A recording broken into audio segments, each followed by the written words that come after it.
Hospital నుండి సూర్యప్రతాప్, రాజు, కీర్తి, రుక్మిణి అందరూ కూడా బయటికి వస్తూ ఉంటారు. ఈలోగా అక్కడికి మీడియా వాళ్ళందరూ కూడా వచ్చి, ఏంటి సీఎం గారు ఈ అమ్మాయికి డబ్బులు ఇచ్చి సెటిల్మెంట్ చేద్దామని చూస్తున్నారా అని అడుగుతూ ఉంటారు. ఇక రాజు చాలా బాధపడుతూ ఏంటి ఇలా జరిగింది అని అనుకుంటూ ఉంటే, ఇంకొక న్యూస్ రీడర్, మీ అల్లుడు రాజు వల్ల 2 తెలుగు రాష్ట్రాల్లో హాట్ టాపిక్గా మారిపోయింది. ఇప్పుడు ఈ అమ్మాయికి మీరు ఎలా న్యాయం చేయబోతున్నారు అని మీడియా వాళ్ళందరూ కూడా అడుగుతూ ఉంటారు.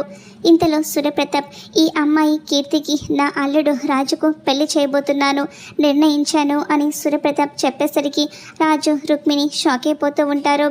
ఇక ఏంటి సార్, మీడియా ముందు ఏదో అలా మాట చెప్పేసి తర్వాత ఆ అమ్మాయికి డబ్బులు ఇచ్చి సెటిల్మెంట్ చేసి దీని నుంచి తప్పించుకోవాలని చూస్తున్నారా అని మీడియా వాళ్ళు సూర్యప్రతాప్ను అడుగుతూ ఉంటే, లేదు అలా ఏం చేయడం లేదు, మీడియా ముందు నేను మాట ఇస్తున్నాను, ఇద్దరికీ కూడా పెళ్లి చేస్తాను అని సూర్యప్రతాప్ ఖరాఖండిగా చెప్పేసరికి రాజు, రుక్మిణి షాక్ అయిపోతూ ఏం చేయాలా అని ఆలోచిస్తూ ఉంటారు.